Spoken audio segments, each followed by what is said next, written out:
वर्ध्यात सोयाबीन बियाणं न उगवल्याच्या 242 तक्रारी, देवळीमध्ये सर्वाधिक 143 तक्रारी. बियाणांची उगवण क्षमता कमी असलेल्या कंपन्यांवरती गुन्हे दाखल करा.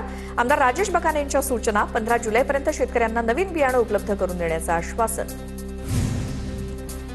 अमरावतीमध्ये बियाणं विक्री करणाऱ्या बुस्टर कंपनीविरोधात गुन्हा दाखल. सोयाबीनचे 7 नमुने अप्रमाणित ठरले. 500हून अधिक शेतकऱ्यांनी तक्रारी केल्या होत्या. शेतकऱ्यांच्या तक्रारीनंतर कृषी विभागाकडून पोलिसात तक्रार. अकोल्यात निकृष्ट दर्जाचा सोयाबीन बियाणा प्रकरणी बुस्टर आणि रवी सीड्स या 2 कंपन्यांविरोधात गुन्हे दाखल. प्रयोगशाळेच्या प्राथमिक अहवालात बियाणांचा दर्जा निकृष्ट आढळल्यानंतर ही कारवाई. बीडमधील 11 शेतकऱ्यांचं सोयाबीन न उगवल्यामुळे दुबार पेरणीची वेळ. कृषी विभागाकडून कंपनीच्या अधिकाऱ्यांचे शेतात जाऊन पंचनामे. बाधित शेतकऱ्यांना लवकरच नुकसान भरपाई मिळवून देण्याचे कृषी अधिकाऱ्यांचं आश्वासन.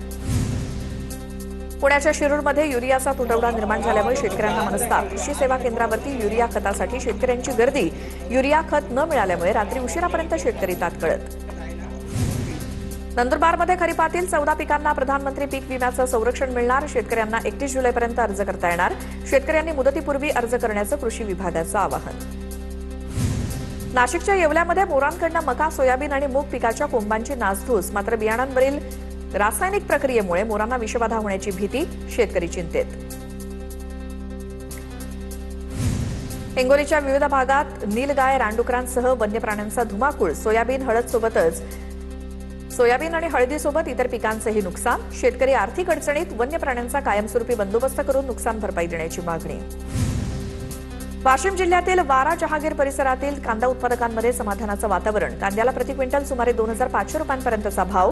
वाढलेल्या दराचा फायदा घेण्यासाठी शेतकऱ्यांकडून टप्प्याटप्प्यानं कांद्याची विक्री. देशाच्या 70% भागातला मान्सूनचे ढग गायब. महाराष्ट्रासह 7 राज्यांमध्ये पुढील 5 दिवस पाऊस नाही. आज बहुतांश भागामध्ये पावसाची उघडीप.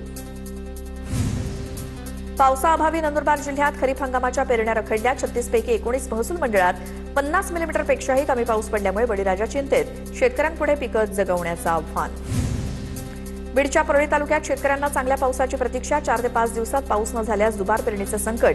एकीकडे पेरणीसाठी 50,000 रुपये खर्च करून दुसरीकडे मात्र पाऊस नसल्यामुळे शेतकरी हतबल. जळगावच्या ममुराबादमध्ये पाण्याअभावी सोयाबीन आणि उडदाची पिकं जळून गेली. तर कपाशीचं पीक वाचवण्यासाठी शेतकऱ्यावरती पिकांना हातानं पाणी देण्याची वेळ. बळीराजा हवालदिल. पाऊस लांबल्यामुळे चंद्रपूर जिल्ह्यात भात लागवड रखडली. शेतकऱ्यांना दमदार पावसाची प्रतीक्षा. जिल्ह्यात यंदा खरीप हंगामासाठी 4,63,000 हेक्टर क्षेत्र नियोजित. 2,53,000 हेक्टरवरती कापूस, सोयाबीन आणि तूर पिकांची पेरणी. मराठवाड्यात पावसाचा खंड पडल्यामुळे शंखी गोगलगाय आणि वाणूचा प्रादुर्भाव वाढला. कोवळी पिकं खराब होत असल्यामुळे शेतकरी चिंतेत. या किडींवरती नियंत्रणासाठी मीठ, चुना आणि योग्य औषधांचा सामूहिक वापर करण्याचा कृषी तज्ज्ञांचा सल्ला. वाशिम शहराला पाणी पुरवठा करणाऱ्या एक बुर्जी प्रकल्पात केवळ 10.35% पाणीसाठा शिल्लक. मागील वर्षी जुलैमध्ये याच प्रकल्पात 31% पाणीसाठा. अद्यापही दमदार पाऊस होण्याची प्रतीक्षाच. लातूर जिल्ह्यात पाणी टंचाई सदृश्य परिस्थिती कायम. मांजरा नदीसोबतच नदीवरती बांधण्यात आलेले बंधारे देखील कोरडे. मांजरा धरणातील पाणी केवळ पाणी पुरवठ्याच्या योजनेसाठी आरक्षित. परिस्थिती कायम राहिल्यास जनजीवन विस्कळीत होण्याची भीती. पाणलोट क्षेत्रातील मुसळधार पावसामुळे भंडारदरा धरणाच्या पाणी पातळीत वाढ. भंडारदरा धरण तब्बल 70% भरल्यामुळे शेतकऱ्यांमध्ये समाधान आणि आनंदाचं वातावरण. अहिल्यानगरमध्ये झालेल्या पावसामुळे भंडारदऱ्यातील धबधबे प्रवाहित. सकाळी या भागामध्ये धुकं पडत असल्यामुळे भंडारदऱ्यात पर्यटकांची संख्या वाढली. सुरगाणा तालुक्यातील साखळसोंड धबधबा सध्या पूर्ण क्षमतेनं प्रवाहित. महाराष्ट्र गुजरात सीमेवरील पिंपळसोंड गावाजवळ असलेल्या या धबधब्याचं मनमोहक ड्रोन दृश्य समोर. निसर्ग सौंदर्याचा आनंद घेण्यासाठी पर्यटकांची मोठी गर्दी. रायगडच्या पेणमधील गणेश मूर्तींच्या कारखान्यांना पुराचा फटका. हमरापूर विभागात सर्वाधिक नुकसान. गणेश मूर्ती कारखान्यांमध्ये पुराचं पाणी शिरलं. शासनानं तातडीनं पंचनामे करून आर्थिक मदत देण्याची मागणी. सिंधुदुर्गाच्या जांभवडे खोसरेवाडीमध्ये गड नदीवरील पूल खचला. पूल खचल्यामुळे 100 लोकवस्तीचा संपर्क तुटला. प्रशासनानं याकडे दुर्लक्ष होत असल्याचा ग्रामस्थांनी आरोप केलाय. त्र्यंबकेश्वरहून निघालेली संत निवृत्तीनाथ महाराजांची पालखी 2 दिवसांच्या मुक्कामासाठी अहिल्यानगरमध्ये पोहोचली. यावेळी विठ्ठल नामाच्या गजरानं परिसर दुमदुमून गेला. संत ज्ञानेश्वर महाराजांचे बंधू संत सोपान महाराजांची पालखी सासवडहून पंढरपूरच्या दिशेनं मार्गस्थ. पालखी रथाला आकर्षक फुलांची सजावट. पालखी रथाच्या दर्शनासाठी भाविकांची मोठी गर्दी. संत ज्ञानेश्वर महाराजांच्या पालखीचा पुण्याच्या सासवडमध्ये मुक्काम. पुणे ते सासवड दिवे घाटातून लांब पल्ल्याचा आणि अवघड टप्पा पार केल्यानंतर पालखी सोहळा काल आणि आज सासवडमध्ये मुक्कामी. दरवर्षीप्रमाणे आषाढी वारीत सद्गुरू मंगेशदा क्रिया योग फाउंडेशनचे निस्वार्थ सेवा कार्य. फाउंडेशनच्या सदस्यांकडून वारकऱ्यांना पायांना तेल मालिश. या अनोख्या सोहळ्यातून फाउंडेशननं वारीच्या पवित्रतेला अधिक उजाळा दिलाय. 40 गावातून 3000हून अधिक वारकरी विशेष रेल्वेनं पंढरपूरकडे रवाना. टाळ मृदुंग अभंगाच्या गजरात भक्तिमय वातावरण. सलग 6व्या वर्षी आमदार मंगेश चव्हाण यांच्याकडनं विशेष रेल्वेचं नियोजन. 800 ज्येष्ठ नागरिकांना महाबोधी विहाराच्या दर्शनासाठी घेऊन जाणारी विशेष रेल्वे रवाना. मुख्यमंत्री फडणवीसांच्या हस्ते हिरवा झेंडा दाखवून नागपुरातून गाडी मार्गस्थ. बोधगया येथील महाराष्ट्रातील यात्रेकरूंसाठी 10 एकर जागेवर अत्याधुनिक यात्रीगृह उभारणार. शेवगाव पाथर्डीच्या सायकल स्वारांची पंढरपूरकडे सायकल वारी रवाना. वारीत तरुण तरुणींचा तब्बल 55 ते 60 सायकल स्वार सहभागी. हे वारकरी 3 दिवसात 200 किलोमीटरचा पल्ला गाठणार. बुलढाण्यात समाधानकारक पावसामुळे गारवा निर्माण. जिल्ह्यातील सह्याद्रीच्या अजिंठा पर्वतरांगांनी जणू हिरवा शालू पांघरल्याचे चित्र. निसर्गाचं हे विलोभनीय रूप पाहण्यासाठी पर्यटकांची मोठी गर्दी. आषाढी यात्रेनिमित्तानं धुळे विभागातून पंढरपूरकडे 218 जादा बसेस धावणार. 40 प्रवाशांच्या गटासाठी स्वतंत्र बसची सुविधा. विभागीय वाहतूक अधिकाऱ्यांची माहिती.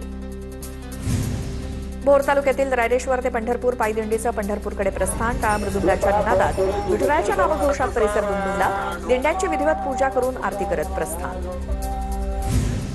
दिवे घाटात आषाढी वारीच्या सोहळ्यात वारकऱ्यांनी रुग्णवाहिकेला वाट करून दिली. लाखो भाविकांची गर्दी असताना सुद्धा शिस्तीत उभे राहून वारकऱ्यांनी रुग्णवाहिकेला सुरक्षितपणे पुढे मार्गस्थ केलं. पुण्यात पालखी सोहळ्यात चोरीच्या घटना रोखण्यासाठी पोलिसांनी 79 संशयितांना ताब्यात घेतलं. यामध्ये महिला आणि पुरुषांचा समावेश असून सर्वांची चौकशी सुरू. लाखो वारकऱ्यांच्या सुरक्षेसाठी पोलिसांकडून विशेष खबरदारी. सोलापूरच्या करमाळा तालुक्यातील खडकी गावात तरुणांकडून स्वच्छता श्रमदान. गावातील युवक आणि ग्रामस्थांनी तालुक्यासमोर एक नवा आदर्श ठेवला. अनोख्या उपक्रमाचं सर्वत्र कौतुक. मालेगावात शेतकरी सहकारी संघाची सत्ता दादा भुसेंच्या हाती. शेतकरी सहकारी संघाच्या सभापतीपदी दादा भुसेंचे समर्थक अनिल निकम तर उपसभापतीपदी सुभाष गिल यांची बिनविरोध निवड. साताऱ्यातील पावन हनुमान मंदिर परिसरात विरोधी पक्षांच्या वतीनं रामरक्षा आंदोलन. विरोधकांकडून अयोध्या राम मंदिर ट्रस्ट गैरव्यवहाराची चौकशी करण्याची मागणी. सातारा जिल्ह्यातील मेटतळे ग्रामस्थांचं खड्ड्यामध्ये झाडं लावून अनोखं आंदोलन.